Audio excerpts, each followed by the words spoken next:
All right, go Zoom. Well, good morning, everyone. We've got the Santa Clara River Watershed Committee that you're all here attending. So welcome. We have all the names listed on our little cubes on Zoom, so that will be recorded. If you'd like, you put your name and who you're with in the chat box. We'll make sure that that's to the records, especially if your name is not what is showing on Zoom. So if you could, that'd be great.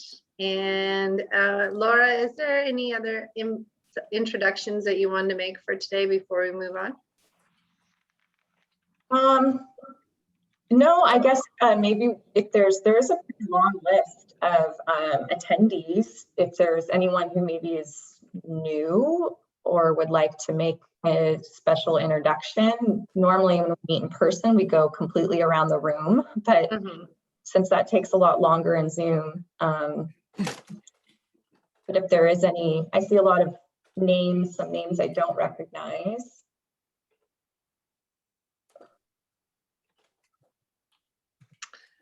Everybody's okay. Kelly? Yes, please go ahead, Nancy. Hi, this is Nancy Brochart from the city of Oxnard. I would just like to introduce Abraham Maldonado. I'm retiring in 2 weeks, and Abraham will be the new water resources manager for the city of Oxnard. So I would just like to say thank you for all the years that I've participated in this wonderful organization, and I'm going to miss you all. And hope that you help Abraham make the transition. I'll try to bring him up to speed best I can, but thank you very much for all the work that this organization does to help collaborate and bring all the water interests together. It's really... No problem. Yeah. Okay, thanks. Bye-bye. So thank you very much. Thank you, Nancy. Really do appreciate all your work throughout the years and enjoy your retirement. And we will try to link him in. And thank you for that presentation. Is there anyone else? Also a reminder, if you are not speaking today, just remember to hit the mute button so that we don't hear your conversations as well, just as a heads up. If not, we will move to the committee updates and announcements. Are there any committee updates or announcements that anyone would like to make? And you can also use your raise your hand button too. I just want to say, while people are getting their announcement together, congratulations on retirement, Nancy, again, and thank you so much for your contributions to the watershed over years working with the Farm Bureau and then City of Oxnard. You will definitely be missed. And City of Ventura before that. Yeah. Yeah. Well, Thank you. Thank you very much. Heather, go ahead. Good morning, everyone. Hey, congratulations on your well-earned retirement, but the water will suck you back in. Someone will come and get you, and you'll still, so don't get comfortable. I just wanted to give I guess a heads up update for the Upper Santa Clara River stormwater permit compliance. I just wanted to let you know that the Upper Santa Clara River and all of the watershed areas in Los Angeles County are in the process of updating their enhanced watershed management programs. These are the watershed plans that that provide deemed compliance status to the cities in Los Angeles County, that outline programs and customized strategies and projects to bring water into compliance, and then it goes through what's called a reasonable assurance analysis, which is a robust modeling process. We are in the process of revising ours. The document is due to be submitted to the Regional Water Quality Control Board by June 30th of this year. And then over the summer and fall, there will be a public comment period that's hosted on the state website. I will let Laura know the link and when that's posted. So if people would like to review it and look at it, but I just wanted to give a heads up that that's happening. And that we are expecting also this fall to do an in-person river cleanup for the Santa Clara River. Our river rally will be in person. So if there's any interest in boothing, we're going to do outdoor boothing and or sponsorships. Please let me know and I'll get you connected to the right person. Thanks. And related to the river rally, thanks Heather. The Ventura County's Coastal Cleanup Day, which is the same weekend, will also be in person this year, but with more limited locations to volunteer. That's exciting. Any others for committee updates or announcements? If not, we'll move up to our Santa Clara River GSA updates. I know we have several. So who would like to go first? I can start off, Chair Long. I can start off for Fillmore and Piru. Fillmore and Piru is still making progress on developing sustainable management criteria and potential minimization and mitigation measures and studies. We have a special board meeting coming up to try to hopefully wrap all that up on June 10th. So that's the next one that's coming up. And I think I'll just keep it brief. Thank you. And we are still been hearing from our all stakeholders on that too. So please come to our meetings. Laura, you had a comment? I was just going to make sure, I wanted to make sure that Brian had a chance to give an update on Mound Basin, since I think we missed cut him off last meeting. Oh, we did. Bummer. Okay, well, luckily, Brian is here today. So Brian, do you have an update? Thank you. Good morning. Can you hear me? Hi, everybody. So just a brief update. Mound Basin has basically done all the work to develop a draft GSP, and we're looking to issue that draft GSP first. The board wants to look at it before we officially open the comment period. So you can expect to see the draft GSP on the website in early June, and then you can expect a 60-day comment period to formally begin probably towards the end of June or early July. And you can expect a public workshop probably midway through the public comment period. So I guess that would put us sometime in August for that. So we encourage you to take a look at the document. Let me know if you have questions, and just hope that folks will provide input and engage in our process. Thank you. Thank you. Santa Paula or Santa Clarita, anyone else have an update? All right. This is Steve Cole from Santa Clarita area, so up the basin. I can give a brief update on our GSP. Like the others, we are kind of in the full throes of development of the plan. Have been meeting a lot with our stakeholder advisory committee, working through that process.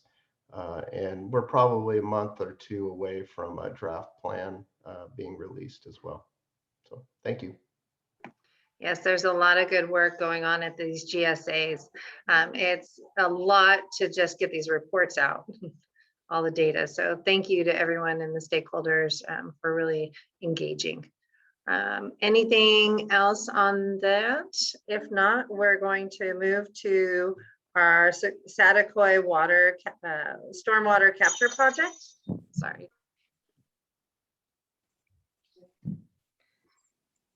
Good morning. My name is Ewelina Mutkowska. I'm Senior Stormwater Manager with Ventura County Public Works Watershed Protection.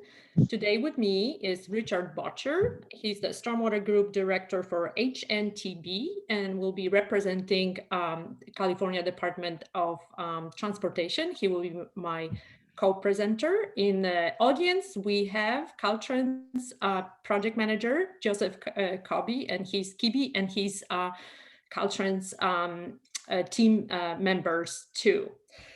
So I'm going to turn off my camera and share the screen. We have PowerPoint presentations, and if that's okay, we'll get started.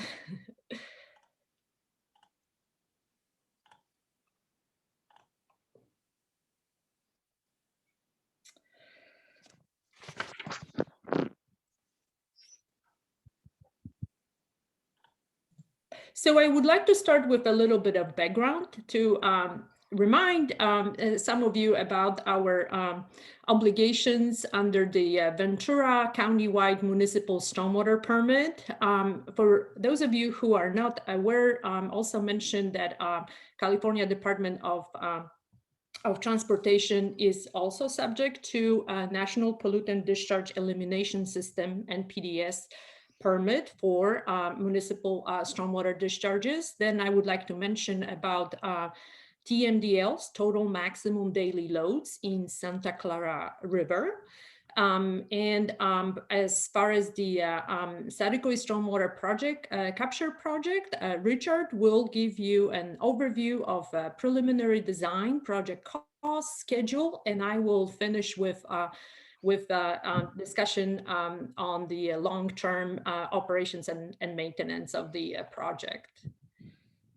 The Federal Clean Water Act requires that all municipal, industrial, and commercial facilities that discharge wastewater or stormwater directly from a point source, it could be a pipe, ditch, or channel into a water of United States, such as river or ocean, must obtain the NPDES permit. All permits are written to ensure all receiving waters will achieve their water quality standards. In Ventura County, the County of Ventura and 10 incorporated cities, we are subject to Ventura Countywide NPDES Municipal Stormwater Permit, recently adopted in July 2010, expired in 2015. We've been in the process of negotiating our new permit, which Heather mentioned during the announcement.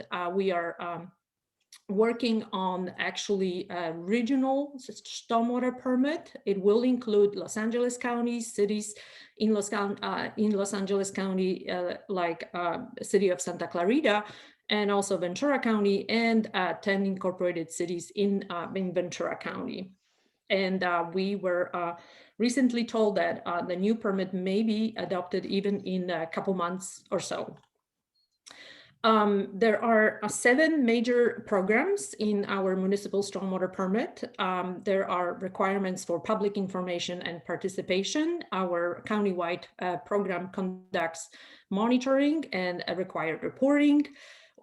Cities and the county are conducting inspections of businesses and industrial facilities to ensure proper implementation of best management practices. The permit has extensive requirements for stormwater treatment and retention under the Planning and Land Development Program. That's for new development and significant redevelopment. Any construction sites are subject to best management practices to prevent any illicit discharges from construction sites. And also our public agency activities have requirements for implementing BMPs and other requirements. The last but not the least, this 2010 permit incorporated requirements for total maximum daily loads. That includes monitoring, reporting, but also implementation actions. Caltrans, as I mentioned, is also subject to NPDES Municipal Stormwater Permit. For already several years, Caltrans is reaching out to municipalities and looking for opportunities to collaborate on projects for compliance with NPDES permits. And so today, the Saticoy Stormwater Capture Project that we are talking to you about is actually an example of such collaboration. Total maximum daily loads, 3 out of 16 TMDLs in Ventura County that County of Ventura is subject to are actually in in Santa Clara River watershed. Nitrogen and chloride TMDLs are applied to Reach 3, which is approximately above Freeman diversion up to Street A in Fillmore, Reach 3 of Santa Clara River. The bacteria TMDL was established in 2012 to address impairments of water quality in estuary and Reach 3. Our challenge here is a dry weather compliance is coming up in 2023 and wet weather compliance is due in 2029. Besides collecting water quality samples and reporting results to Regional Water Board, the responsible agencies under the bacteria TMDL develop an implementation plan. In June 2015, we submitted it to Regional Water Board, and we learned quite a bit during the last 6 years implementing our plan. What you see here are the critical component of the compliance with bacteria TMDL, our concepts, preliminary concepts from 2015 for 7 regional projects. And for the city of Fillmore, city of Santa Paula, city of Ventura, city of Oxnard, and county unincorporated areas. The biggest problem with this plan was the estimated cost of implementing stormwater treatment and retention, capture stormwater treatment projects. The problem is that municipal agencies in Ventura County do not have dedicated funding to pay for it. The range, as you see here, is highly variable because of high level of uncertainties. As I mentioned, implementing this plan for the last 6 years, we learned that project may turn out to be less expensive, like recently completed Piru stormwater capture project. But on the other hand, it can also turn out to be more expensive, like the Saticoy project we are discussing today. The 7 proposed regional projects in our bacteria TMDL implementation plan were insufficient to comply with bacteria TMDL requirements. So a more expensive and less effective distributed green streets allow us to finish water quality models to assure Regional Water Board that our plan can meet the compliance. Note also a high cost of maintenance for the Green Street projects. Given such a huge challenge, my county stormwater program focused on collaboration and grant funding to show Regional Water Board that despite lack of funding, the county is making a good faith effort to comply and improve water quality in Ventura County watersheds, including Santa Clara River. Here's an example of El Rio groundwater recharge project. Your committee selected this project for grant funding under the IRWM Drought Relief Grant Program from Department of Water Resources. Thank you again. It's an example of Green Street projects using pervious concrete. In fact, an innovative precast panels of pervious concrete on top of infiltration trench. We believe it was the first installation of precast panels in the state of California. The treatment area is 46 acres of mostly residential land uses in El Rio. The average annual harvest of stormwater for groundwater recharge was estimated at 49 acre-feet. It's not a huge amount of water, but it's a sustainable source of groundwater recharge that we can't afford to ignore anymore. On these photos, you can see installation of precast panels and a completed installation of Lemur Avenue and Simon Way. Project has been in operation since 2016. Another just recently completed project is stormwater capture project in unincorporated community of Piru. It was possible because of collaboration between County of Ventura and United Water Conservation District and funding from Proposition 1 Stormwater Grant Program, not IRWM this time. The scope is to capture stormwater runoff from 36 acres of residential area in Piru to improve water quality in Piru Creek, a tributary to Santa Clara River. Annual harvest was estimated at 17 acre-feet per year. Last year, 17.7 acre-feet was captured. This year, due to unusually dry conditions, only 2.99 acre-feet was measured so far, and then rainfall was measured as low as 3.55 inches. This project received several awards, including 2021 Earth Day Award from our Ventura County Board of Supervisors, Project of the Year Award from American Public Works Association, second place from American Society of Civil Engineers, and not official yet, but Outstanding BMP Implementation Project Award from California Stormwater Quality Association. We are very proud of this accomplishment and successful collaboration. So about Saticoy Stormwater Capture Project, like I mentioned, it's a collaboration between County of Ventura and California Department of Transportation. Under this collaboration, Caltrans is responsible for planning, design, and construction of the project. And once it's finished, County of Ventura will be responsible for long-term maintenance. The primary project goal is to reduce pollution in stormwater runoff from unincorporated community of Saticoy, about 38 acres of mixed commercial, industrial, and residential land uses, for treatment system installed at the Caltrans property along Highway 118. This project will improve water quality in Santa Clara River, meet bacteria TMDLs requirements, and also comply with statewide trash policy. At the same time, captured stormwater will be used for groundwater recharge. So now I will ask Richard to give us more details about the project. Okay, thank you, Helena. Do you go to the next slide? Yeah.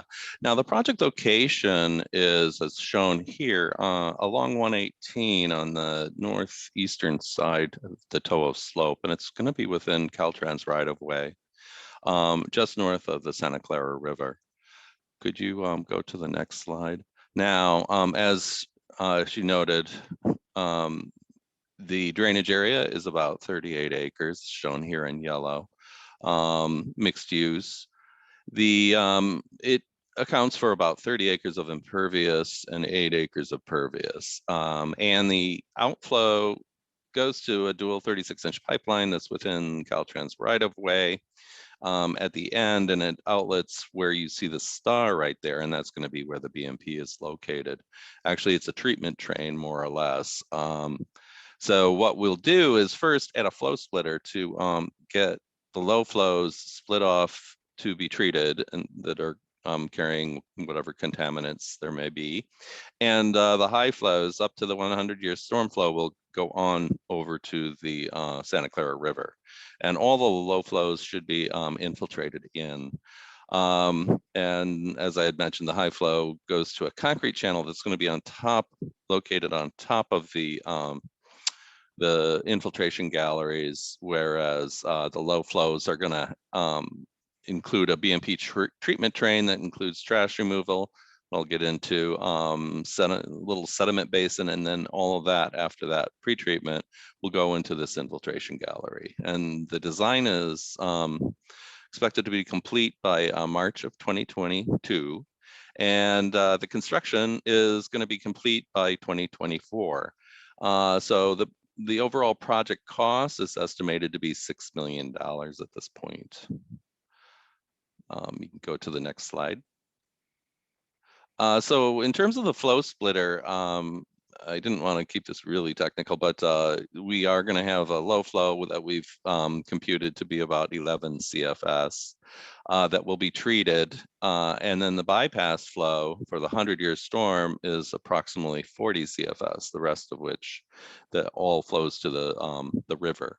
So the low flow all goes to the BMP and gets infiltrated, and the bypass flow will go to the channel river. Then in terms of the low flow, first there'll be trash removal, and the trash removal device is a linear radial gross solids removal device that Caltrans uses. You can see here over and to the right, you can see how much, this is one that's in use along one of their freeways, and you can see how much trash it actually gets, and this is probably like over a half a year's time.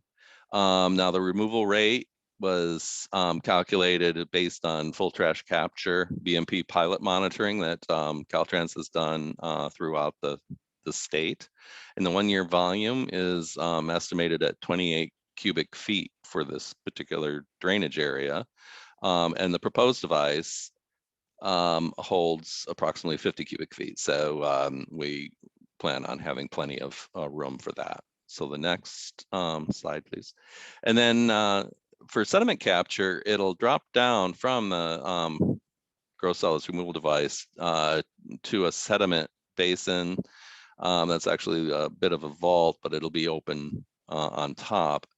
That includes a gabion wall between the infiltration gallery and the sediment basin. So the sediment basin is going to be right against the infiltration galleries that I'll talk about in a minute. And there's a gabion wall that holds back the low flow for settling the suspended solids, and it's placed along the entire width of the infiltration basin.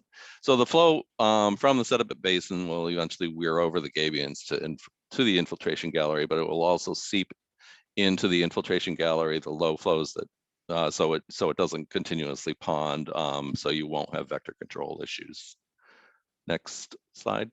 And now infiltration testing was done in 2017 and 2019, and they were really good infiltration rates, probably around 2.5 in inches per hour.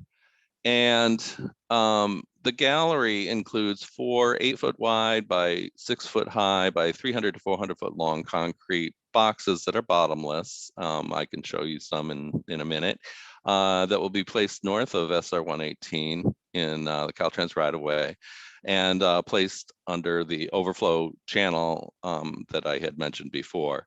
The infiltration area is about 7,650 square feet. The infiltration volume is about 1.8 acre feet, but this will infiltrate approximately, on the average, 20 to 25 acre feet per year into the groundwater. The groundwater depth is 50 feet in this area. Next, and then the flow process summary. As you can see to the right, these are the actual infiltration galleries, which are bottomless, as you can see. The runoff from the drainage area, the low flow will go to this, and the high flow goes to the river. And the treatment flow process, as mentioned, flow splitter from the dual 36-inch pipelines goes to the flow splitter, to a trash removal device, then sediment removal, and then to infiltration. So then the bypass flow process will go from the flow splitter to the concrete channel, which is about a 14-foot wide by 2-foot deep channel, to an existing earthen channel that's along the SR 118 toe of slope to the Santa Clara River. And then the next slide will show you the overall process on an aerial view as it's going toward the Santa Clara River. And I believe there was a question on the chats. I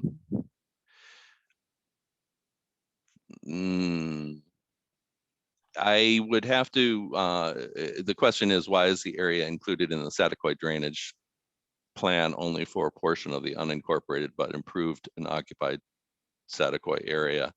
I'm not really sure how that decision was reached, but I do know that this is the only area that drains to that one particular location. That is correct. That's basically what the natural drainage of the stormwater is, as determined by the hydrology group from Caltrans. We would like to drain more, but that's what that storm drain system received from this area.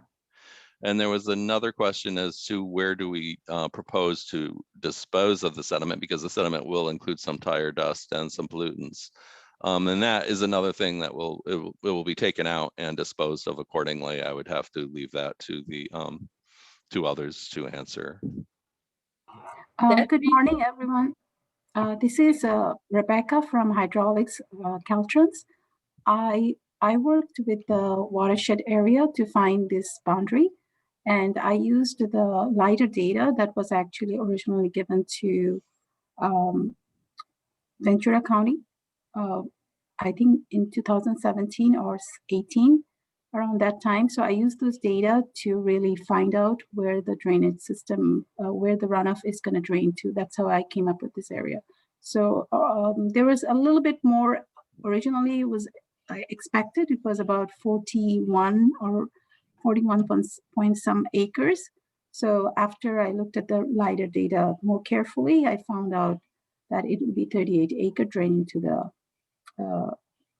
that inlet where we want to treat the water.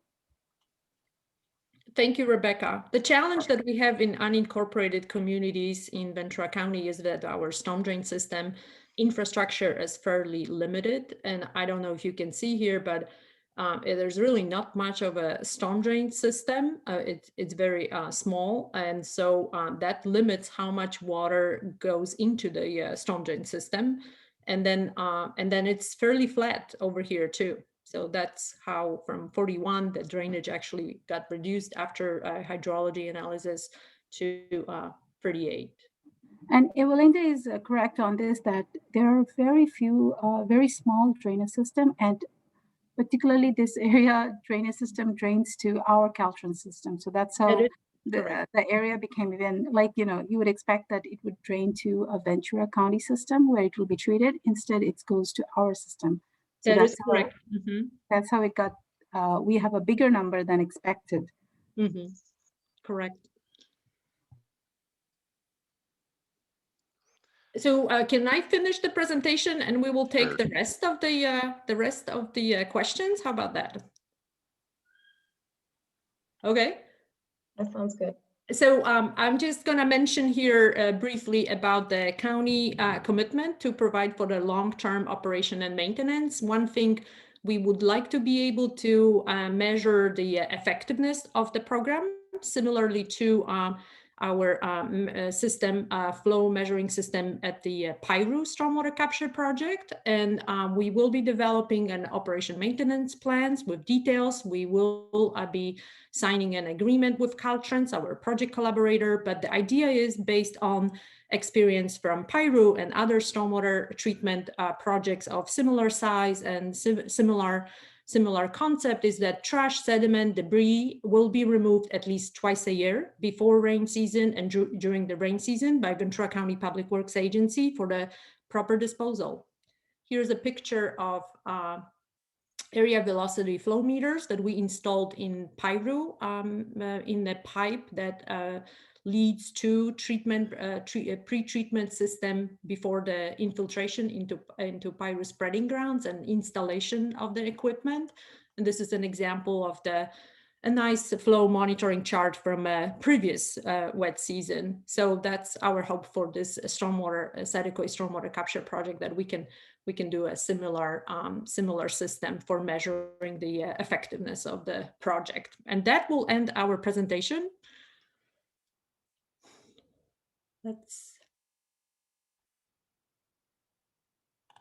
We can, Richard, since you started on the comments, do you want to continue reading the comments, please?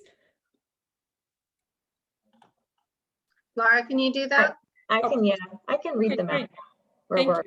I think that, and if there's, once I'm done going through the questions in the chat, feel free to also after that unmute yourself and ask questions or follow-ups. I think the last one left off, there's a question about where is the sediment disposed of, and will it include tire dust? Anything that's deposited on the county road and Caltrans highway will be carried by the stormwater runoff. So that sediment, trash, debris will be separated in the treatment unit that you just saw. And then, as I mentioned, Public Works will be cleaning out those units and dispose them properly. Great. There was also a question if CMP, in addition to concrete galleries, were considered. I ask Richard to answer this question. Yeah, I would like to go to Joseph for that one, though I think that I do know that when we got this, it was originally concrete, but the CMP does not carry quite as much load for shallow, shallow fills as this has. So I would think that would be the reason, but I believe that they did probably look at that. Joseph, I don't know if you have any other thoughts on that. No, you're right. Okay. The next question was if there are water rights issues associated with diverting the 1 year surface flows to ground storage. Is there somebody from Caltrans that would like to speak on this? Susan? I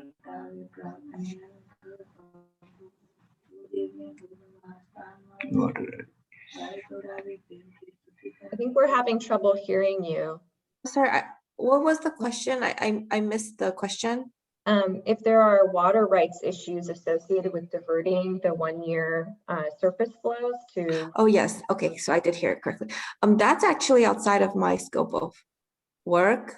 Is when we're talking about 1 year, that might be a hydrologist or a hydro engineer work. If you're talking about the jurisdiction, that would be the question for our biologist. So let's go ahead. I think that's still a hydraulics question with regards to surface flow and ground storage. Let's do this. Let's take that question and we'll respond to it. Well, what I can help Caltrans here is that in our experience implementing similar project, in this case, we are capturing stormwater from the residential, commercial, industrial area that flows in the pipe. And so there is no issue with water rights, and the permits are typically not required for these kind of projects. Thank you. That's the questions in the chat. Is there any other questions or comments that anybody would like to make? Yeah, hi, Laura. E.J. Remsen with the Nature Conservancy. Question about Pyru and the permeable concrete panels. Is there an unusual amount of maintenance that's required on those, or is it just similar to regular concrete curb and gutter? So the advantage of having a project like Pyru and then the continuous deflective separation system installed at Pyru spreading grounds is that the flows, and so the sediment trash, it's all concentrated in one spot inside the units. So Public Works is cleaning the debris, trash, sediment using vector trucks. So it's per se more convenient to capture it in one unit versus maintenance on the pervious concrete in El Rio, for example, is much more labor and time consuming because of the spread out of pervious concrete installation within the residential area. So we are using street sweeping, we are using specialized equipment called Bird, invented by some company from Utah State. And what happens is the high pressure washing and a vacuum is applied at the same location so that we can clean out not only trash, but also very fine sediment to ensure that the infiltration rates of the impervious concrete are maintained at the high 100 inches per hour rate for effective capture and infiltration of the stormwater. So like I mentioned in the beginning of my presentation, the maintenance of improvements within the urban areas like green streets is more time and labor consuming than looking for multi-benefit regional project opportunities where that flow is concentrated and the cleanouts are easier. But yes, the water has to be cleaned out for effective infiltration. Evelina, kind of a follow-on question to these projects. It seems like this is one of the last ones of that initial list. And are there opportunities for this group and others to collaborate to look for future projects of this type? I think these have been shown to be successful, and that it's more successful in previously developed areas to work together on these. Are there some ideas that you have, or some things that maybe this group could think about in the future that would make some other ones possible?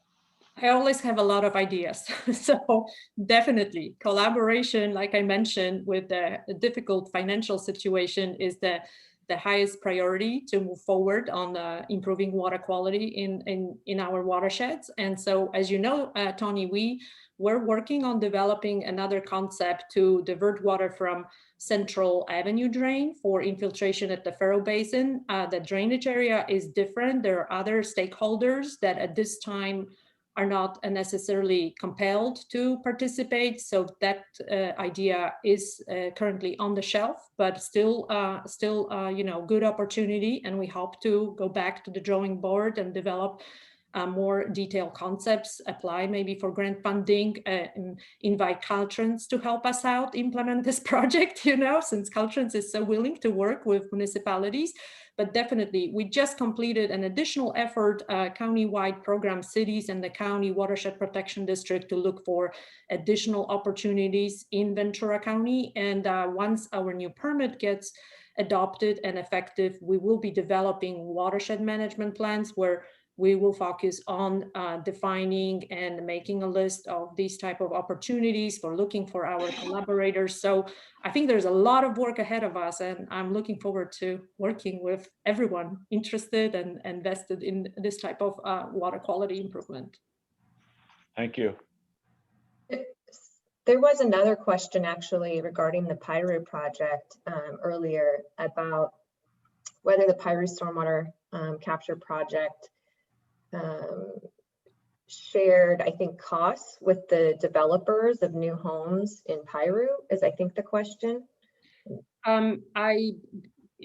So what happens was the drainage area did not include the new development area. Again, it's dictated by how the storm drain system is built and what exactly drains into this. So there was no really reason for that new development to be financially contributing to our project. We were lucky to get the funding from State Water Board in the highly competitive grant program. So the cost actually for design, construction, effectiveness monitoring were paid by the state, by the grant funding. Now that new development, I mentioned to you, our municipal stormwater permit. The new development is subject to stormwater retention and treatment. So they are designing, installing their BMPs. We received those design plans for review, approvals as a part of our grading permit. So we know they are actively working on capturing stormwater and for retention, for treatment, because of the new impervious surface area that the project is proposing and adding. Just to clarify, Evelina, that's a requirement of new developments, right? Is to capture. This is correct. A requirement of new development and significant development implemented countywide by the Ventura County and the cities. Thank you. I have a follow-up question. It's actually similar to Tony's, that was directed to Evelina, but for Caltrans, are there other, to our Caltrans folks in this meeting, are there other, stormwater projects or water-related projects that Caltrans is working on in Ventura County, or interested, or partners that you're interested in working with? So this is Joseph. Caltrans has a program for installing several of these devices along the highway, and we have several projects not only in Ventura but Los Angeles counties. So a couple of years ago, Caltrans identified all the locations that needed this kind of treatment, and we're working along to kind of fulfill our commitment for planning and building these devices. There's quite a bit of list of projects within Ventura County that are ongoing, and we can provide a list at some time to the team if you're all interested. Yeah, that might be something for a future meeting. Be interesting to see what projects Caltrans has that you have on your list in Ventura County. Also, if I can add on to that, the stormwater projects that would be putting water into Santa Clara River. So even on the edge of Los Angeles County, I know that those new homes are going in, and so making sure that we understand that. I know there's some water that we want to make sure is cleaner as it comes into Ventura County from Los Angeles County. So those type of projects will also help for us all to know, along with our GSAs too. So if you could provide that, that would be wonderful. So I'll go ahead and invite that list to Evelina, and she can communicate that to the team. Sounds good.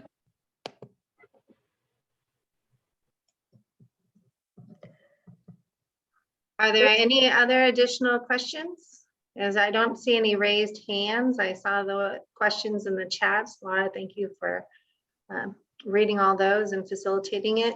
There's a question in the chat. I think it might be better as a response in the chat if somebody has one about like a contact or who reviews some of these projects. So I'm just going to direct Caltrans, and Evelina, if one of you has an answer for that question, maybe you can type it in. Okay, sounds good. Will do.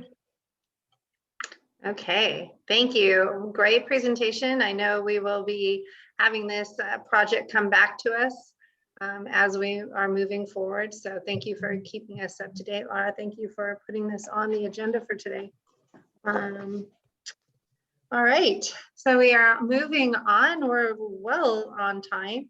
Our next item is our watershed coordinator updates. Yeah, so I wanted to just go through a few updates to share with you all. The first, I think I'm going to take them a little out of order of what's on the agenda, but I also, first I just wanted to remind everyone or bring up that there was the IRWM Summit on people experiencing homelessness and watershed health on May 5th. And Lynn Rodriguez was a facilitator of that, was on the planning committee. And I believe that had been sent out as an announcement to members on WCBC and our Disadvantaged Community Involvement Program list.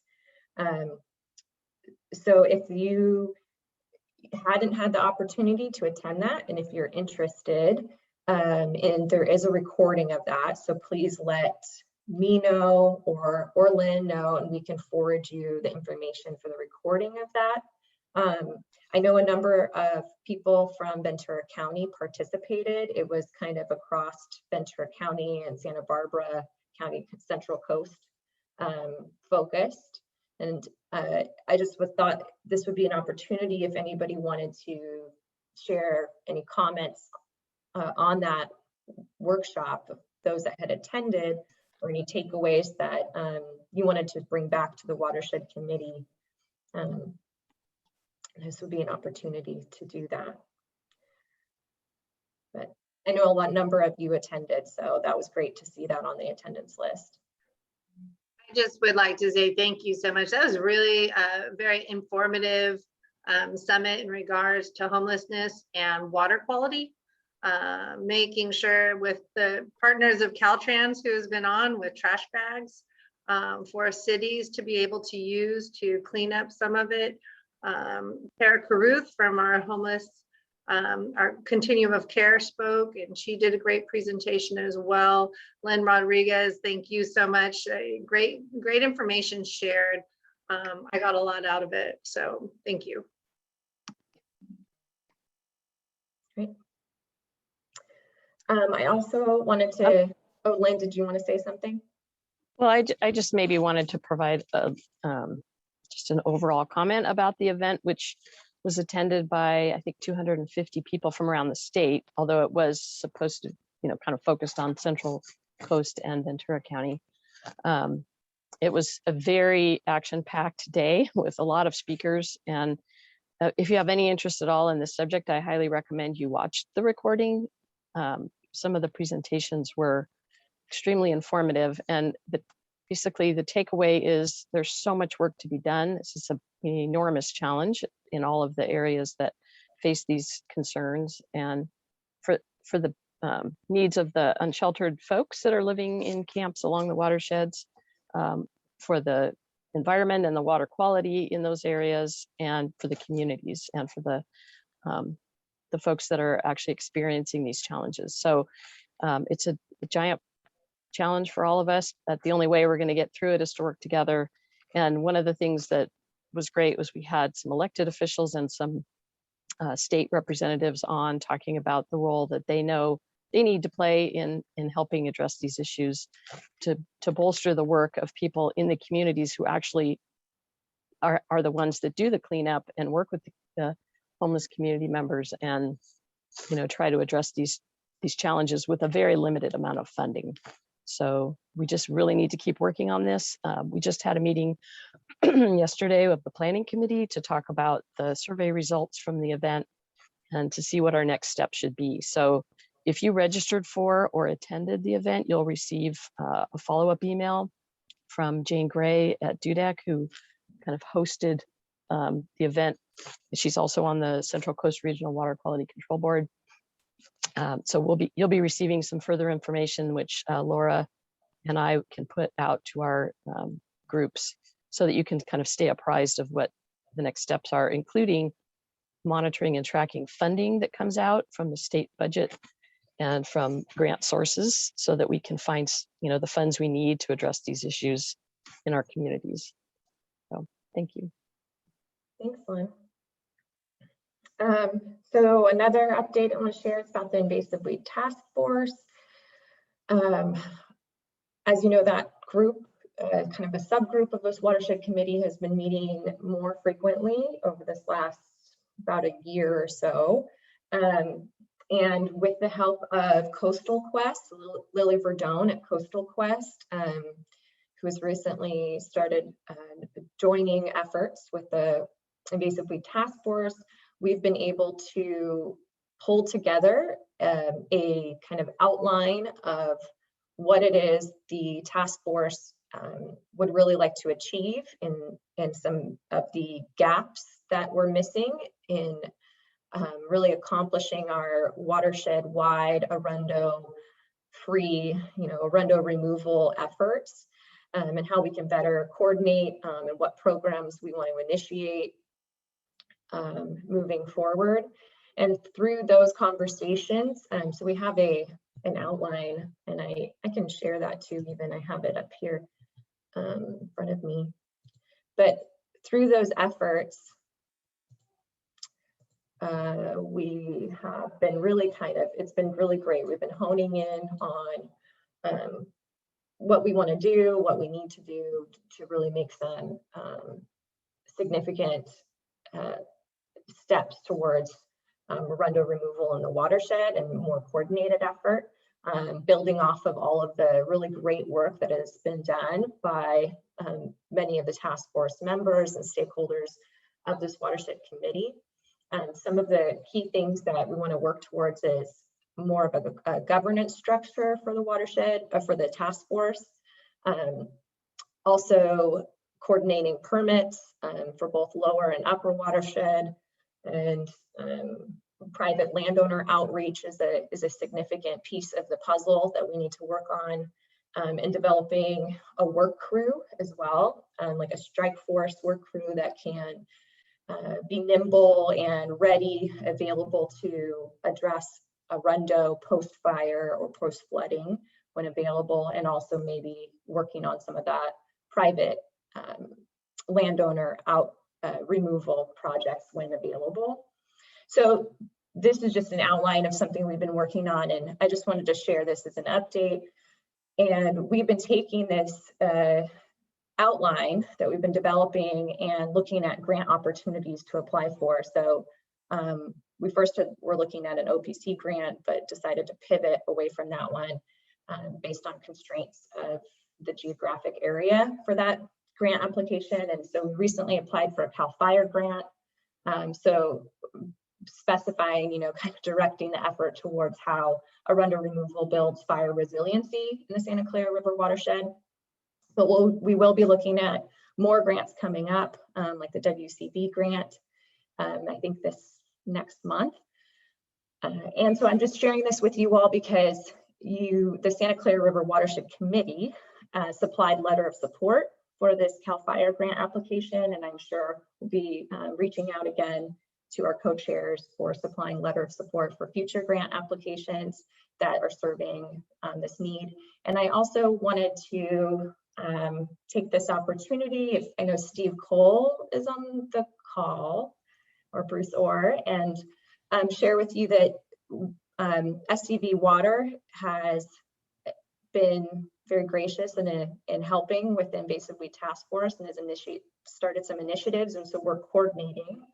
We had a coordination call yesterday, and we'll be talking more about this at the invasive weed task force meeting. We hope to have one set up in June. So if you're interested in that, of course, as always, send me a message and I'll add you to that email list. But Steve, if you wanted to talk about your efforts and how contributing to the task force and looking for sustainable funding. Sure. Thank you, Laura. Yeah, as Laura mentioned, SCV Water is trying to help move the process forward. We've recently partnered with Stillwater Sciences and the Restoration Science team to provide some resources to really start to help develop the framework that the task force is trying to develop, as well as starting to talk about a sustainable funding strategy for the entire watershed. So really just getting started in that activity, as Laura mentioned. We're going to be talking to the weed task force at the next meeting to try and communicate what this effort is to do. As Laura mentioned, I think the Coastal Quest work has been really good, that Lily and her team has brought to the table. And this effort is really to just assist with that and try and move it forward more expeditiously, I guess, to bring some resources to bear on that. Most of you have probably heard we are advocating in the watershed for funding. It's a very unique time in the state, one of which I have not seen before as far as funding opportunities. And so I know several of you have put some letters together, and those are extremely helpful for our advocates as they are trying to influence, the funding at the state level. The idea being that, we would hopefully get some funding that is specifically identified for the watershed. And we're not focusing on LA or Ventura County. We're focusing on the entire watershed. So I really appreciate everybody's engagement with that. I think you'll see more to come. And one of the things that Laura pointed out, kind of this governance idea, is something that, we've kind of put that over a little bit into the weed task force, but I know we were talking yesterday about where does that discussion belong, given IRWIMP's, this group. I think we all need to spend some time thinking about that going forward, because I think from a governance type discussion, funding can be an easier thing to approach when we get some more of that figured out. So just excited about it and to be a part of it, and happy to answer any questions from the group on it. Thanks, Steve. I really appreciate you also bringing up the discussion we had and just that, the future of IRWM and this committee is something that we might want to take this opportunity as we talk about governance and then in basically task force and, structuring that, if that's something we want to have what kind of level of commitment from agencies, organizations participating in that, and that our watershed committee, we also have that to think about and how these relate. And I think this is a conversation, Lynn and I have talked about this, as well as some of our WCVC steering committee members. So it is something I think that we can broaden out, and something we should be thinking about as we talk more about governance and what we want to see in the future of IRWM and watershed coordination in the Santa Clara River watershed.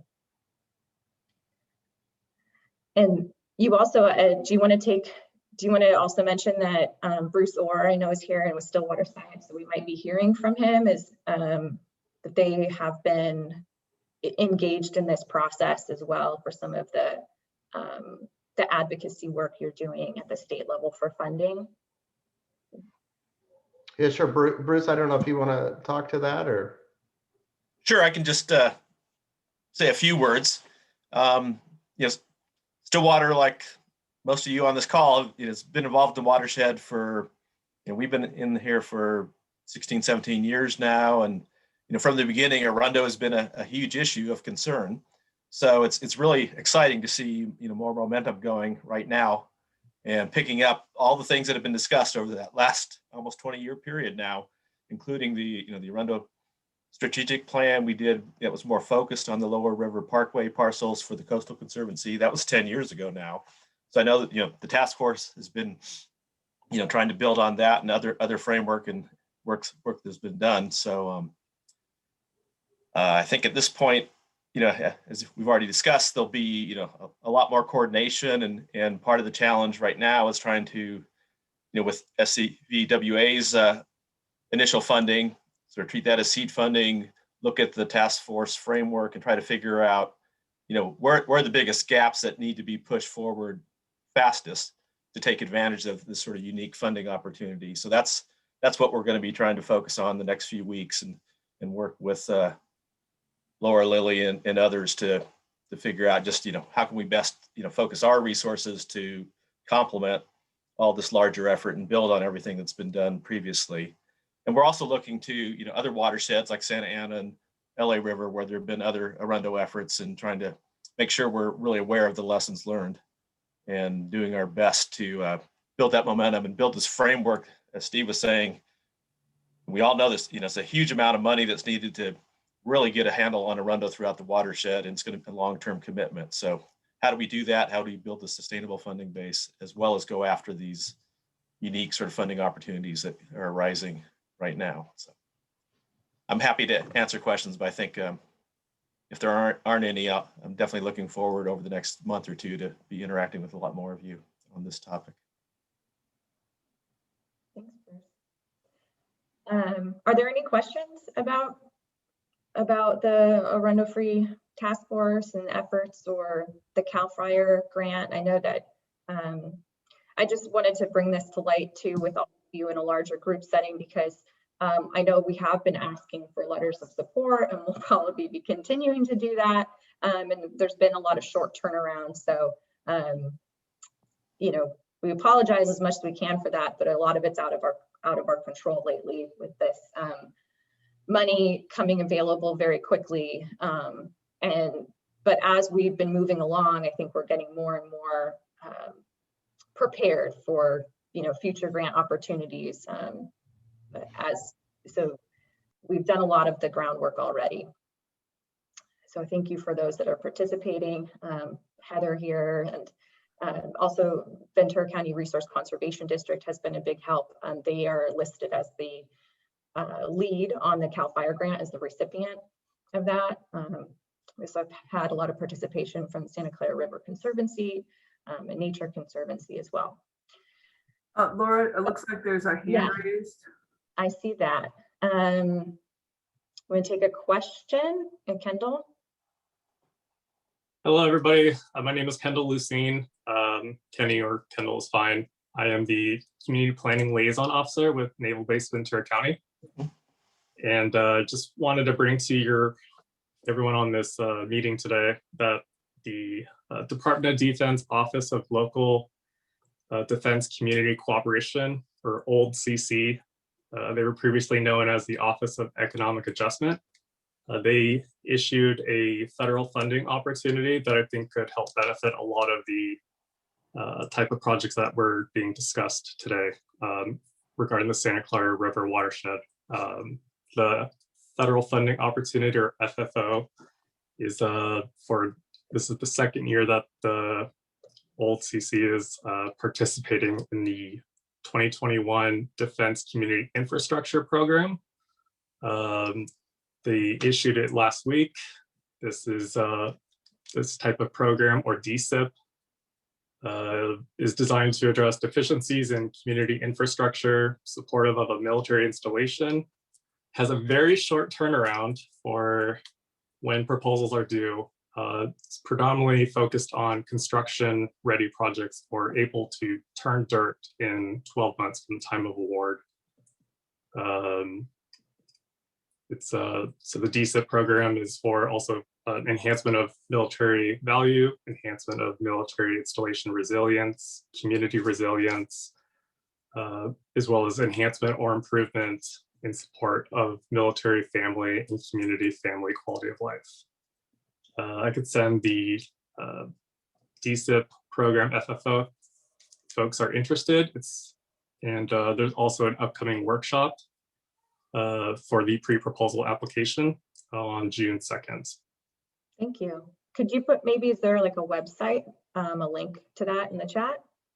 Yes, I'm doing this meeting on my iPhone, but I could send it to from my Navy email. Or if you have my email, you can email it to me now and I will find it and put it in the chat. Okay, certainly. I guess the application deadline for the DSIP is July 12th, and funds must be obligated by the end of this fiscal year. Thank you. Kendall, who could apply, just to make sure? Is it cities, nonprofits, anybody? Just wondering. It's eligible to states, local governments, nonprofits, member-owned utility services in addressing the type of deficiencies or focus areas of the DSIP program. Thank you. It's up to 60 million available this year. Great. I see there's also some other questions and hands raised. I think maybe EJ, you put yours up first. Yeah, hi. I'm dealing with a lot of noise issues, so I hopefully this wasn't answered before. But I saw in the grant letter that it talked about Arundo removal, and I'm always concerned, especially thinking about groundwater issues, that other factors like tamarisk are addressed too. I hate to see us go down the watershed and take out all the Arundo and forget to take out the tamarisk. Is that just is that, can we assume that'll happen, that that will address more than just the Arundo if the program gets going? Yes, I think I appreciate you bringing that up. It's always a good reminder. So I will follow up and look back. I'm pretty certain that a CAL FIRE grant, used Arundo and invasive weeds and mentioned tamarisk, but we definitely do emphasize a lot of Arundo removal, and we should be looking at in our future proposals to making sure it's good to always go back and make sure we are being more broad. So I'm making a note of that. Thank you, EJ. Okay, yeah, if I can jump in, that's definitely part of our thinking as well, EJ, trying to make sure we're more comprehensive. And when the funding opportunities are there, like the CAL FIRE grant is focused on removal, but not restoration, revegetation. So that's the other piece of the picture to help prevent expansion of secondary invaders and of concern. So we're definitely trying to take that more holistic approach, and we'll see how good I think we can make a really good case. Hopefully get some good funding for it. Yeah. And Heather, did you guys? I remember to lower my hand, sorry. Thanks, and thank you for bringing this up, and the presenters and all of the heavy lift that everyone that's involved in this is doing and that have been doing for the last 15 or 20 years. And, you know, as somebody who started with, you know, working with Peggy Rose back in 2001 on this issue, it's been a long time coming, and it's just really gratifying to see everyone trying to row in the same direction, which is an amazing opportunity for us here. Just from the Arundel perspective, the city and the Santa Clara River Conservancy are on the cusp of doing the grant agreement for the IRWM grant.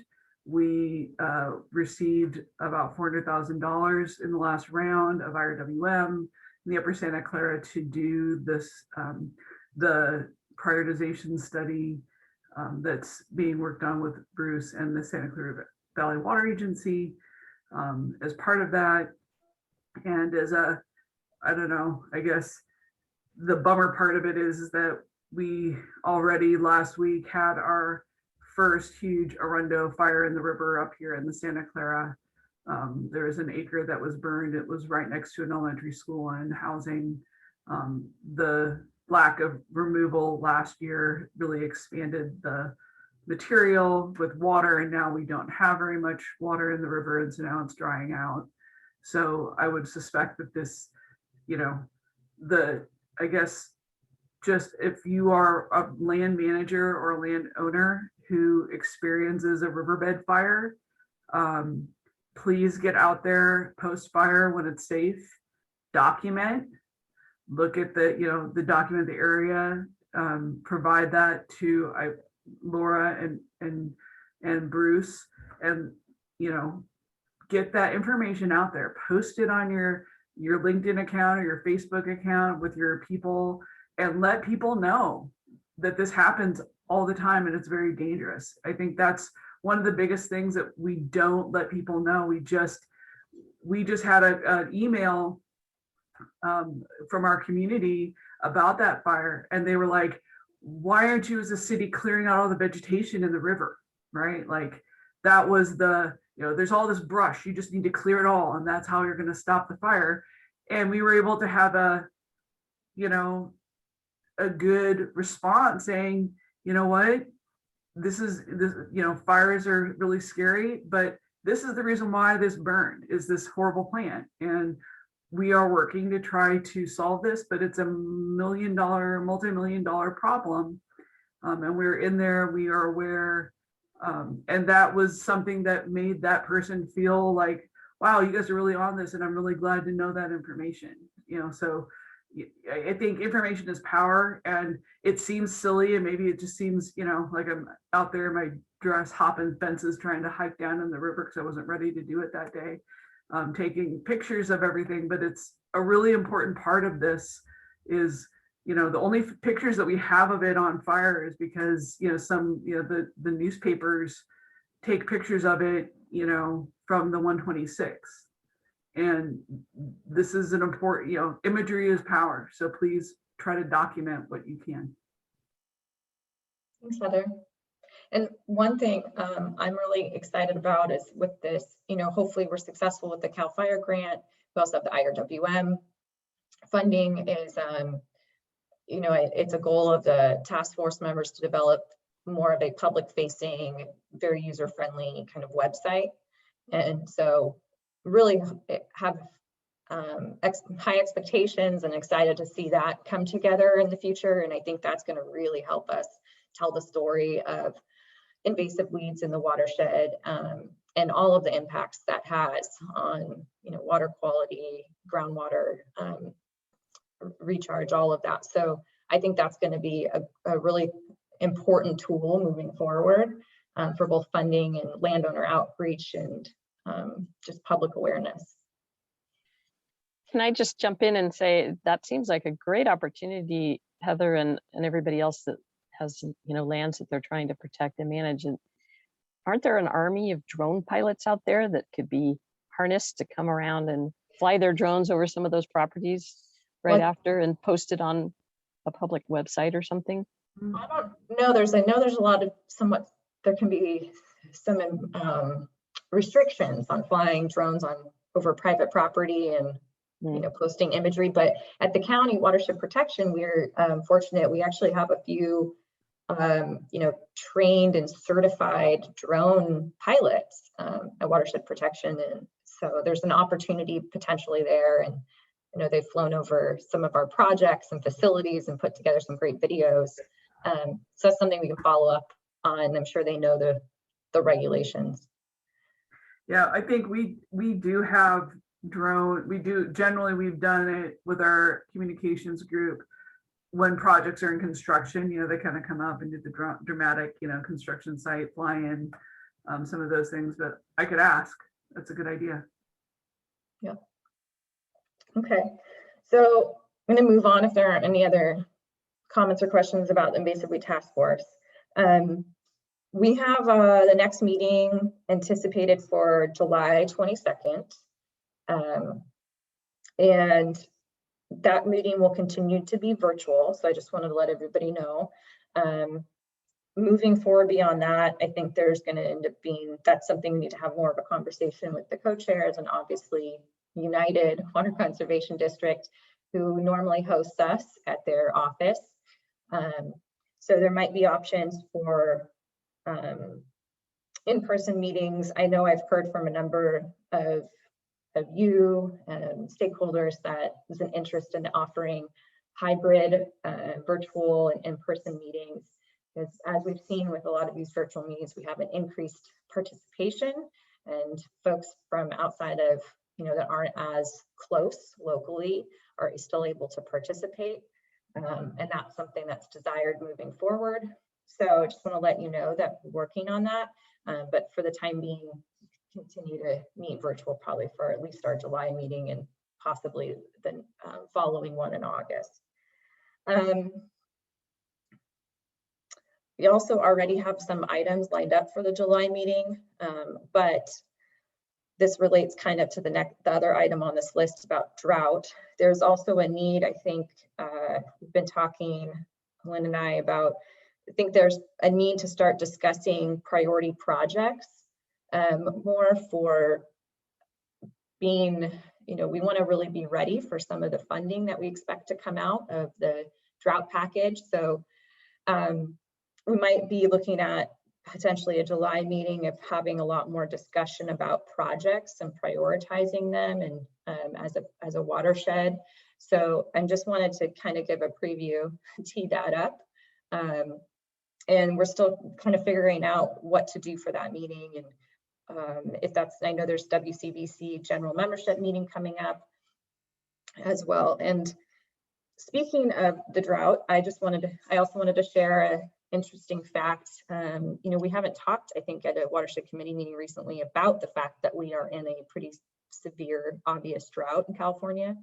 But that one fact I have learned is the oldest rain gauge in Ventura County recorded its lowest record ever at 3.4 inches this year, and the previous lowest record was 4.2 inches in 1876.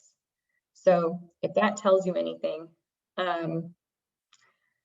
we have had definitely a record low rainfall this year. And I just wanted to put out the opportunity if anybody wanted to say anything about the drought or how it's affecting your operations, expecting to affect your operations this year, any of our water agencies or other members. And I see Holly, I don't know if your hand's raised or it just was left out. Yes, it is raised. I wanted to we have the May revise that came out from the state, and we also have federal funding coming through June 10th or so. It should be coming out with more details. But what I thought was really important that people knew about was at the May revise for the state budget, it allocated $5.1 billion to direct drought and water resilience investments. And then also $1 billion for rate relief with COVID and so forth. And I thought it was very important for us to know there's funding for emergency and permanent solutions for drinking water, multi-benefit land repurposing to support growers, drought relief and urban water management grants, Also, state water efficiency and enhancement and grants to help farmers reduce irrigation water use and reduce greenhouse gas emissions. I just think that for all of those members that are here today, that's going to be really important for all of us. And that perhaps on the July, we're talking about that the funding that the state is having, they need to get it out of their hands and out as quickly as possible. So it's like project ready, you know, get your hats and think, and let's get this going. What a great opportunity I think that is, we can utilize for all of Ventura County. So I'm interested in talking about those and how do we support our groups with getting access to those grants and so forth. So drought, we need water. Yay. Yeah. Thank you. And yeah, I think Lynn, I think we're going to talk some more too about the governor's drought package. Maybe we can even post up the list. I don't know if you're planning to do that, Lynn, of those different categories that Supervisor Long just mentioned. So yeah, I just wanted, is there anybody want to share anything about operations or impacts of the drought right now that they're seeing? I'm not sure if water company is still on. Do you see if they're Steve? You mean SCV Water? I see Steve still here. Okay. They're gonna have a workshop next week for the public on the drought and their response. Okay. Didn't mean to speak for you, Steve. Sure. Yeah. Thank you, Heather. We've kind of reactivated our what used to be called the drought committee locally. I think we're actually going to rename it something different this year, but it's essentially the group of key stakeholders and partners in our area that we talk about the drought and the challenges, and then also what types of conservation activities can be accomplished. You know, obviously the city, the county, and our area are huge partners because of landscape demands, and they can make little changes that make a big difference. So they are key members of that. But we'll be talking through, you know, the challenges of the drought, both locally and from the water supplies via the State Water Project. I can just say we are exercising all of our resiliency portfolio items that we have this year to make sure that we're going to be able to sustainably provide water.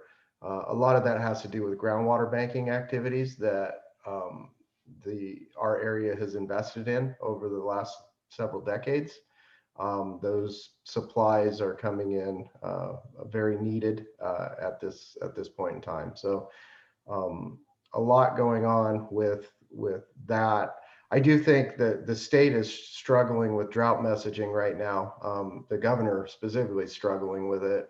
He wants to say we're in a drought, but maybe not in certain areas. And it's, I think, sending a very mixed message to different communities throughout the state. So there is no doubt in our watershed that we are in a major drought. Again, the rain last year was historically low, and same with the State Water Project system. So this year is going to be tight. If we're in the same conditions next year, we could see some pretty, I think, draconian cutbacks in the state as far as water resources that are available. So anyway, yeah, more to come on that, but we're trying to get the message out and make sure that people understand the current conditions.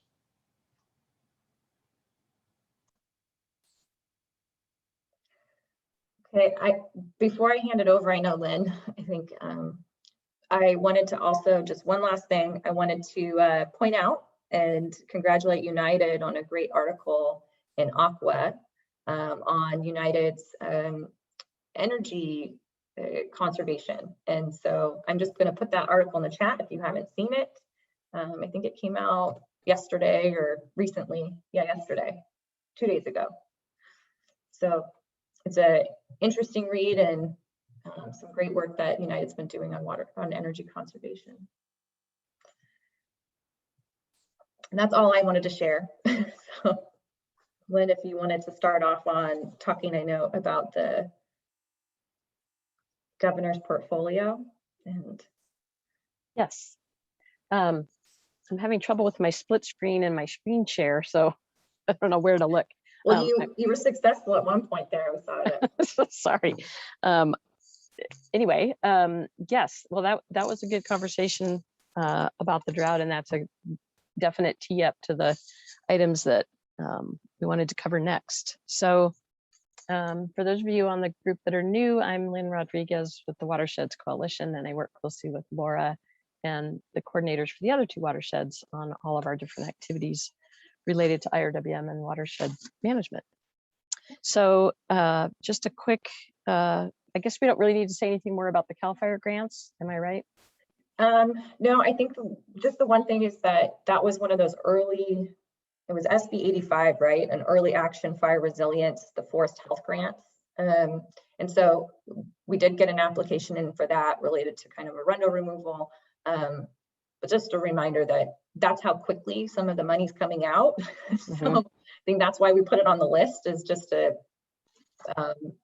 mention how fast some of this funding is becoming available. Yeah, so thankfully, getting ready for fire season, the legislature was very motivated to get funds appropriated in time to get a lot of this work done before fire season hits full swing. So we're grateful for that. And I guess we're also grateful for the windfall that we seem to be having in California right now with our budget surplus and all the money's coming in from the federal government. As Supervisor Long said, it's almost like the embarrassment of riches. How do we get all this money spent? And let's be ready. So I want to echo what she said. It's definitely going to be a sprint to get some things together once money's out. And I suspect if the governor's budget goes through, or his proposal for California Roars Back, which is the $5.1 billion that Supervisor Long mentioned, that money is going to start flowing fast. So we need to be ready. So I do have a slide. Let me see if I can make that show up. Well, I was trying to share this while we were talking. I'm sure is this showing up, the drought monitor? I'm not seeing my. Yes, it is showing up. Okay. It's on. Somehow my screen isn't operating. Okay, here we go. Anyway, that I am sure you've all seen this, but just to underscore the dire condition that we're already in, and it's only May. So as you know, these maps just get darker and redder as time goes on in the without rain in the rain season that we're in. So the next thing that I want to share is the governor's budget proposal. I just wanted to share a little bit more closely some of the proposed components, which Supervisor Long already alluded to. And this is only part of the budget, but this part would be the part that would most impact our capacity for additional funding in our area. So included in here are a lot of the priorities that the governor and his team has had recently, which one of them is support for safe drinking water and water supply reliability and flood resilience. Definitely. Sorry, yes. Sorry to interrupt. Are you able to put this bigger? as the slideshow presenter mode? Sorry. It's just the text is kind of small in this. Yeah, sorry about that.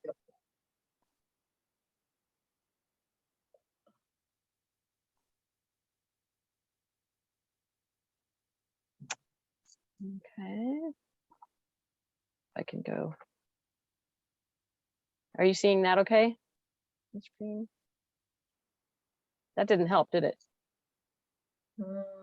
Sorry. That's helpful. The display settings might help you. If you go up on top, there's display settings, drop down. Yeah.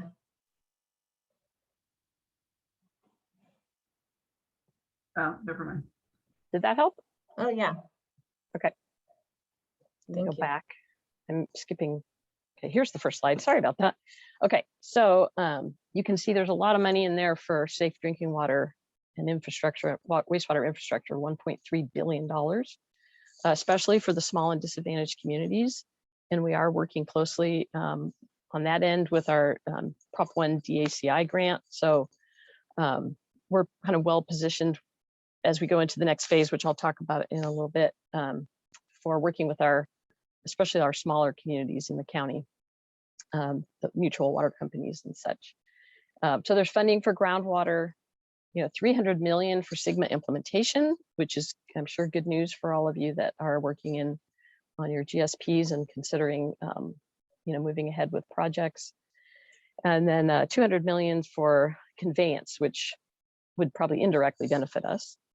And I want to make a point here that nobody really knows exactly how this money is going to come out, although there is a budget change proposal information in the Department of Finance website that talks about who the likely state agencies would be to distribute these funds. And Department of Water Resources would definitely be tapped to do some of that, as well as the State Water Resources Control Board. And DWR is thinking about how they want to roll this money out. They're thinking about it now because they already have grants, groundwater grants and IRWM grants through Prop 1 that they're managing, and future rounds coming up, and they have to figure out how they would, with the current staffing they have, how they will manage all of those in concert with each other, given their staff constraints. So we're going to hear more actually from either Carmel Brown, who's the chief of the financial assistance branch at DWR, or some of her staff at our general membership meeting on the 16th of June at 3 o'clock in the afternoon, another virtual meeting.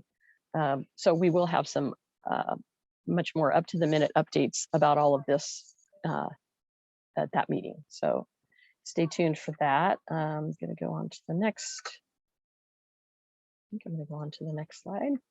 There we go. So as you can see, some of this money doesn't really directly impact us, but there is a lot of money in there for drought support, and 300 million of that would be for urban water management grants, focused primarily on the smaller community water systems to avoid some of the problems that we saw in the last extended drought with, literally some of those entities running out of water. So that money would be coming out fairly quickly. Some of you remember that in Prop 84, the third round was taken over, if you will, by drought needs. And we had to pivot from our long-range, long-term planning projects to short-term response. And we're the problem with that, and they've kind of assured us that won't happen again with the second round of Prop 1, because those are projects that are more long-term. That grant program takes a long time to get up and running. Just the proposal phase is fairly long, and then it can be up to a year to get a grant and then grant agreement signed, and then 4 or 5 or more years of implementation. So that doesn't really help us in terms of drought response, but those projects, certainly those funds can be used for drought resilience and preparation for drought.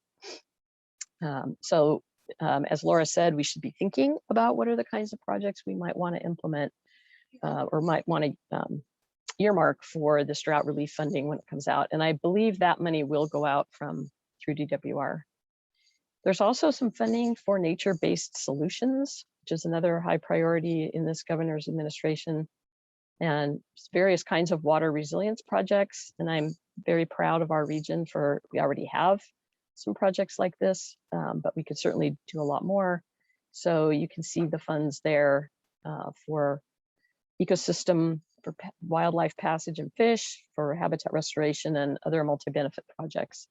So I know we have projects already in our IRWM plan that would address some of these things on the list for the governor's budget. So we should be talking about that. And I think July is certainly a great time to have that conversation, and we'll be better informed by the state, or we'll know more about the state budget at that point. So that'll be good timing.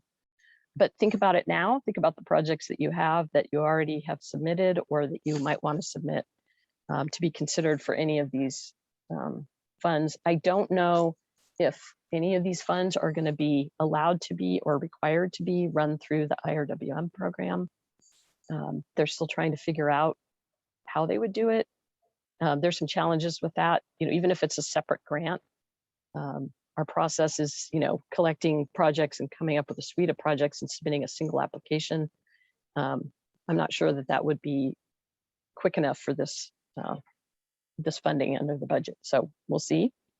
But it's very exciting news. I think probably most of you that have been around for a while have never seen such riches of funding coming from the state and federal government, and it's a great opportunity for us to do things we've been wanting to do. I also wanted to mention that prior to the governor's May revise that came out a couple of weeks ago, we were focused very much on two bills, AB 1500 and SB 45, that were sort of, in a way, carryovers from the last legislative session in 2020 that were not successful due to our, at the time, we were in much worse shape financially in the state. So those bonds and a few others have been working their way through that are focused on climate resilience and have water elements in them, but they're not being called water bonds. Those bonds, our bills are still being looked at, but I think once the May revise came out, everybody's attention has shifted over to the budget. And I believe the budget committees for the Assembly and the Senate have been having hearings about those proposals, in the week this week and maybe last week. And those bills may get abandoned in this process. I'm not sure, but we had already commented. WCVC sent a letter to the authors of AB 1500, which was looking to be the one that might be successful. And we specifically requested that IRWM funding be added.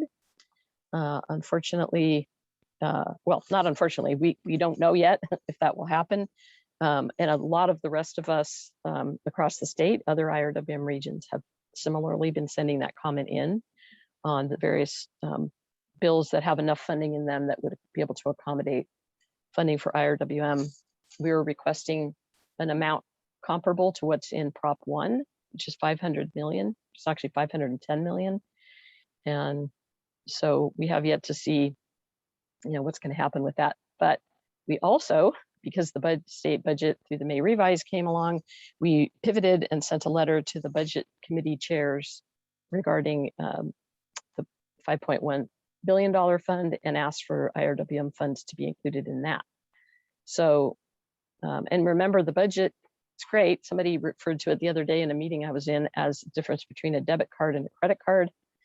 Bonds or the credit card, they carry a lot of additional debt with them.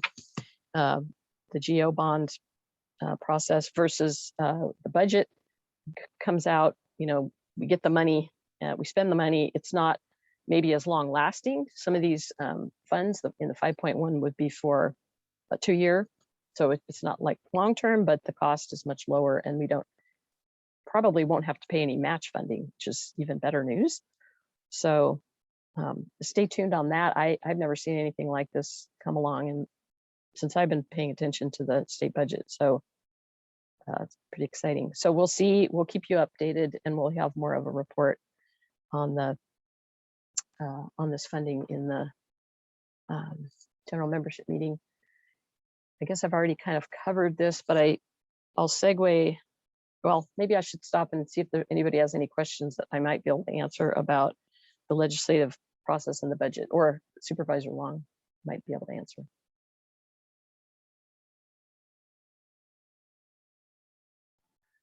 I don't see any questions or in the chat. Lara, do you see any or hands raised?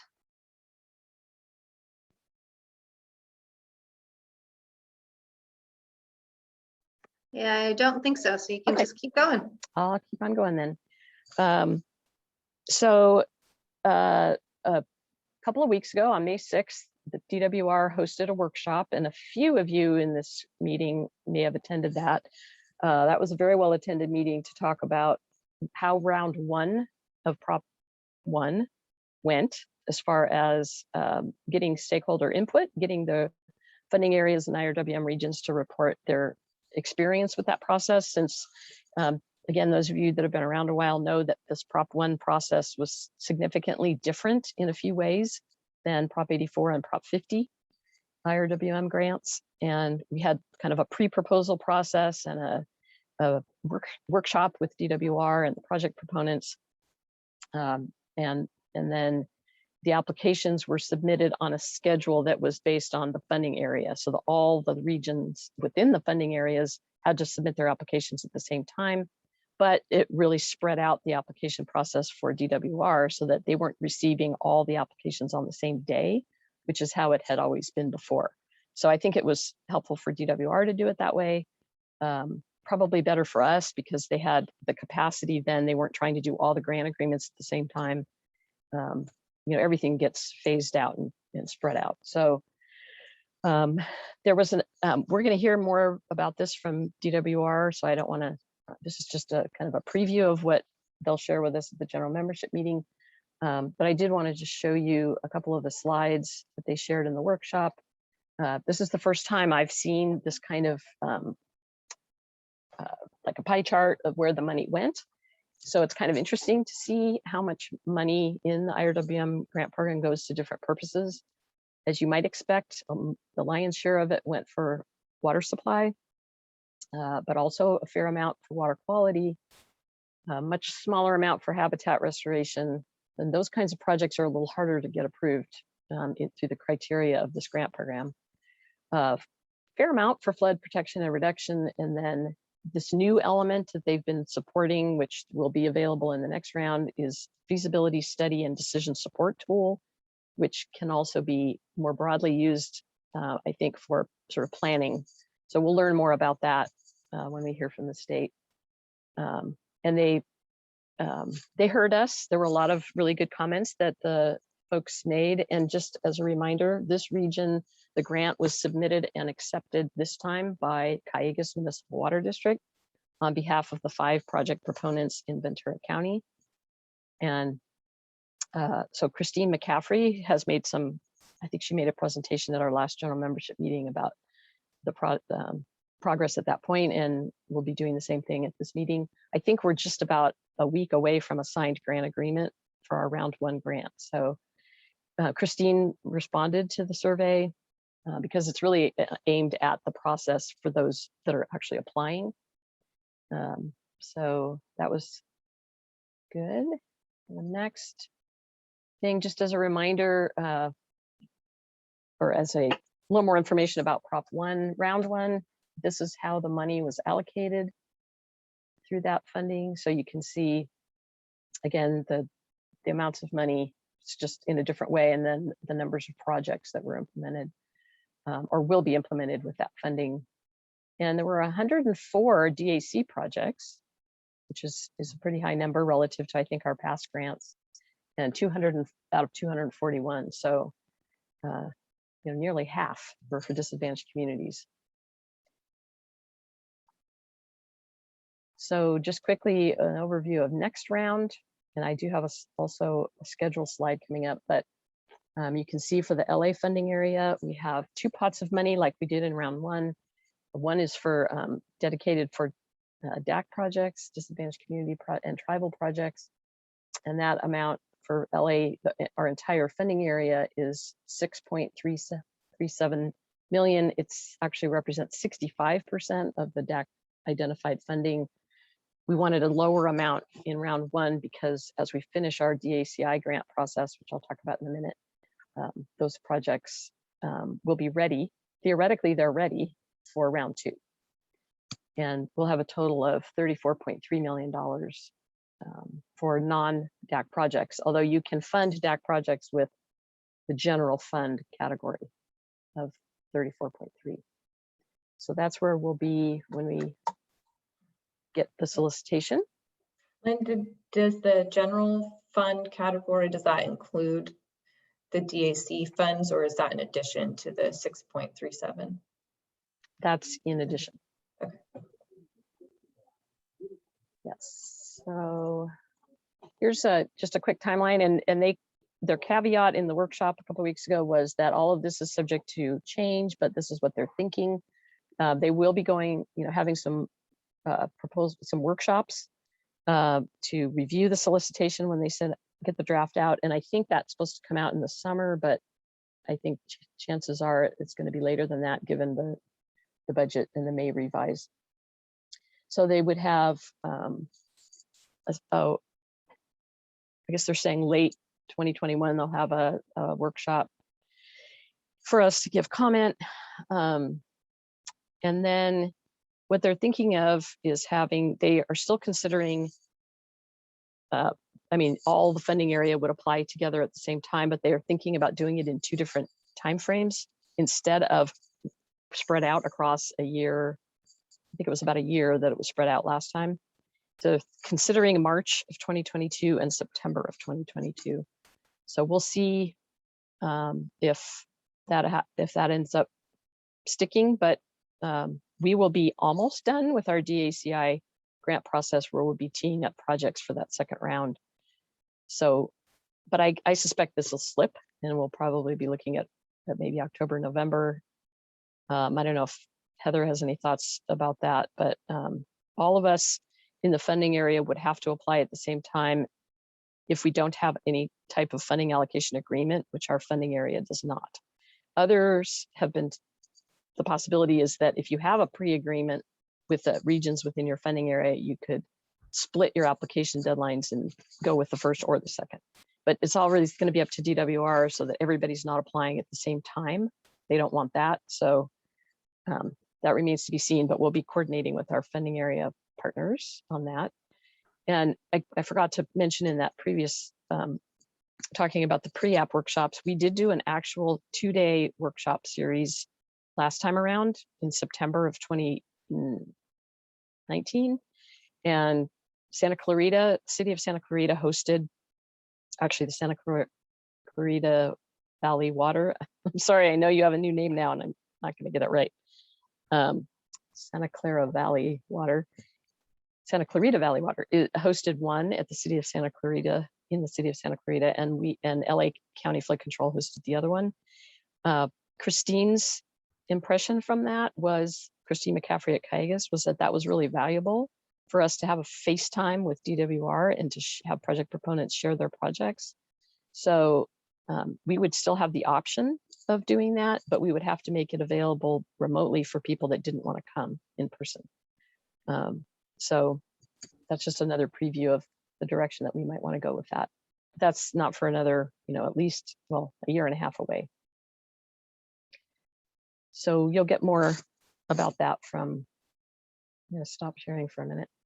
You'll get more about that at our June 16th meeting. So I know that's a lot of information. Does anybody have any questions about Prop 1? And as you know, we go through a process of starting at the watershed level, looking at our projects. We are going to be convening a group to do an evaluation of that process and the criteria and selection and how that works, just to make sure that we have the most efficient and equitable method before we actually start looking at those projects. So that will be happening. That will get initiated next month. So, and then from that, we feed into a steering committee deliberation about the projects. And then that moves up to the full membership ratification. And this time around, we'll also have the group of projects from the DACI program that we'll be considering, that will be sort of in a parallel track, which will also go through each watershed group, but will be treated a little bit differently because those are set aside funds from the grant program. Does anybody have any questions? I know it's a lot of information. Lynn, can I ask a question? I saw your deadlines of March 22nd or so. So with our groups, when is it September that we would start meeting to talk about it? Is there steering committees with the county? What are we thinking?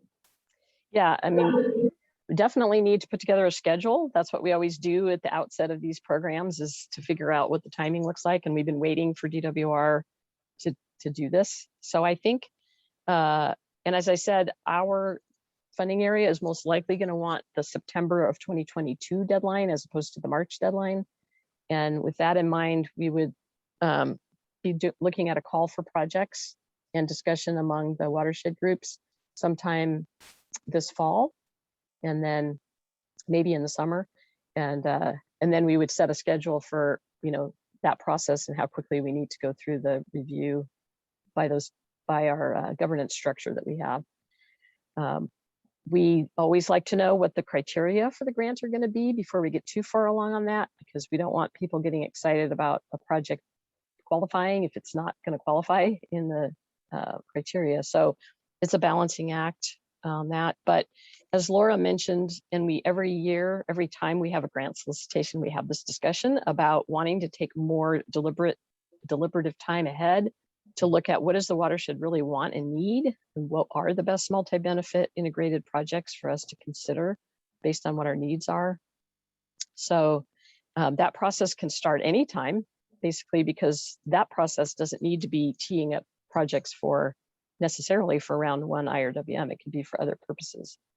So I think that's something to be thinking about, and I think that's what Laura had in mind with having project discussion in the watershed, drought related, but also thinking ahead to what's in our plan now, what projects were submitted last time that haven't been implemented yet. Are those still priority projects for us? What new projects might be out there? And how do we work together? What kind of partnerships do we need in order to get those going? And I know United has some regional projects on their list that they've been sharing countywide, and we had a great workshop on that February of 2020, right before we shut down. I keep thinking back to how many people were in that room literally 2 weeks before we had to shut it down. It's like, but hopefully we can be in the same room together when we have these conversations. And again, emphasizing what's really important, what IRWM is all about, and what the water resilience portfolio is all about, is really about regional, as much as possible, regional collaboration and regional projects. And there's lots of those being on the drawing board in the different agencies, I think. So we need to get started talking about those. I agree. And I also agree with Steve Cole. Excellent update, Lynn. Thank you, is his comment. And this really was a great comment. There are some other chats in there, so if anyone needs to look, that'd be good too. Any other questions for Lynn or Laura? I still have Heather? one more. I'm Go not ahead, quite Heather. done. Go ahead, Heather. Just 10 seconds, wrapping it up to the beginning of the conversation with Arundo, and the struggles that we kind of encountered with trying to fund it with the upper and lower watershed. Perhaps that should also be a focus of conversation with the task force, and how we will be doing that with the upper and lower watershed. Thanks. Thanks, Heather. Okay, I'm gonna go. Oh, shoot. I don't want to go back to that nice, Heather, you told me how to get there. Do a slideshow. Okay, well, I guess I'm there. Okay, so you'd think I would know Zoom better by now, but I still have trouble with some things. So I wanted to give a quick update, and Laura and Heather are fellow members of, and I don't know if Rick Fossilopoulos is on the call today. We are the representatives on the Disadvantaged Community Involvement Grant Task Force for the funding area, representing our respective regions. And I just wanted to give a really quick update on what's happening. We just had a task force meeting a couple days ago, actually. So we are making some good progress. For those of you that are new, this is a $9.8 million grant through Proposition 1, funding disadvantaged community involvement and tribal engagement within our funding area, which, as you can imagine, it's a very vast funding area, not so much by land area, but by numbers of people. We're the largest and have the most disadvantaged communities included in our area. So we have a grant agreement with DWR that LA County Flood Control is managing, and we just extended that grant through December 31st of 2022 due to COVID delays and just the challenges of trying to manage a program like this across such a big funding area. I wanted to also say that we've shared in the past the Water Talks website. And Laura, maybe you could put this link in the chat too. That that website has just been updated to be a lot easier to find information. And I want to shout out to one of our DAC committee members, Paul Burke with the NAACP. He went through that website and asked a lot of really good questions about its usability. And, you know, we really decided it wasn't as user-friendly as it should be.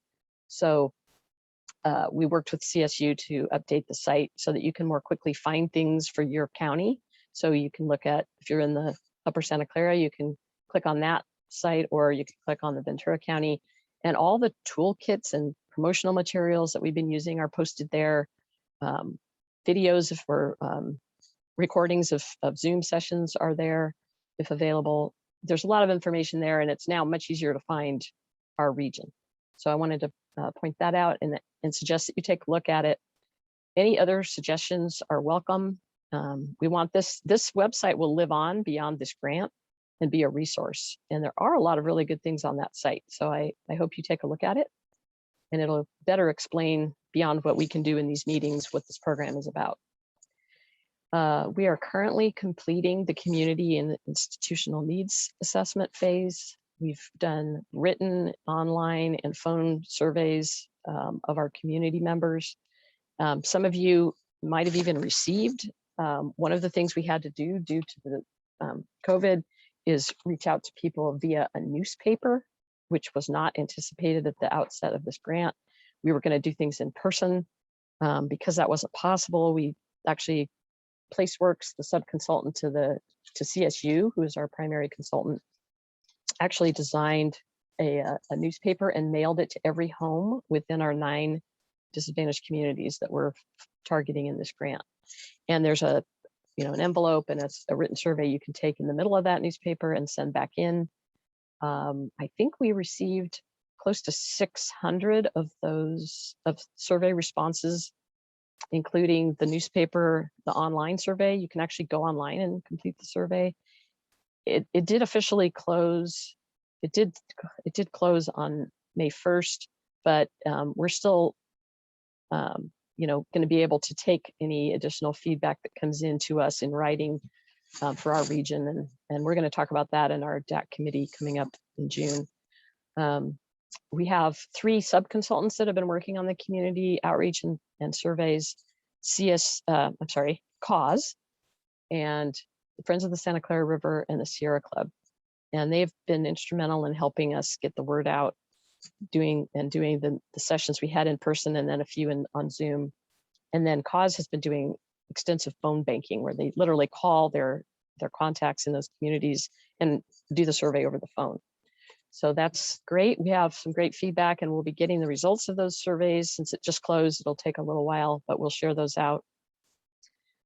We also did institutional surveys through interviews, and 9 of those were completed. We had hoped to get more.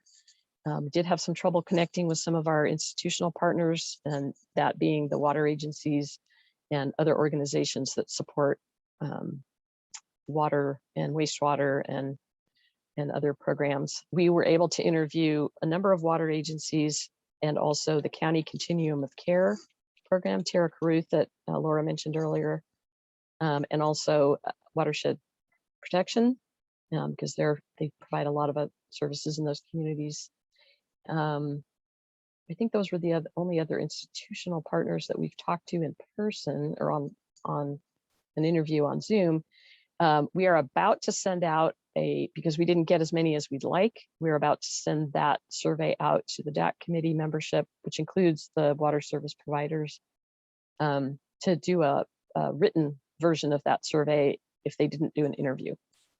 So some of you may be receiving an email from Laura and or I with a request to complete that institutional survey.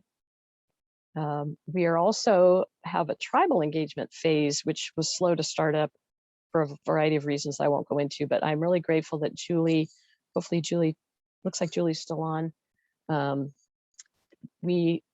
COVID did create some challenges for us, and we fortunately have Julie's excellent expertise and now a little bit more time availability to work with us directly. And so we'll be working with Julie and the CSU team to take the next steps. And Julie, I don't know if you want to say anything.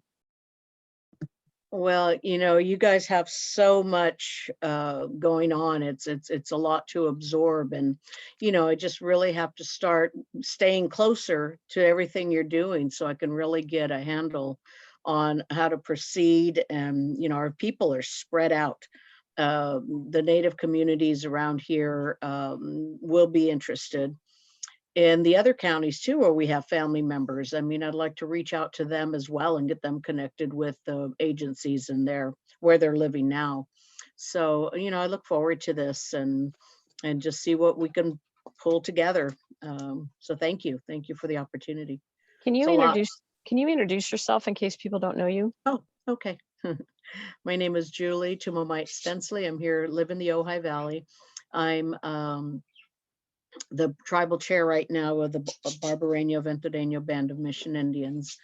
I'm on the Santa Clara River Conservancy Board. I'm on the Native American Heritage Commission Board.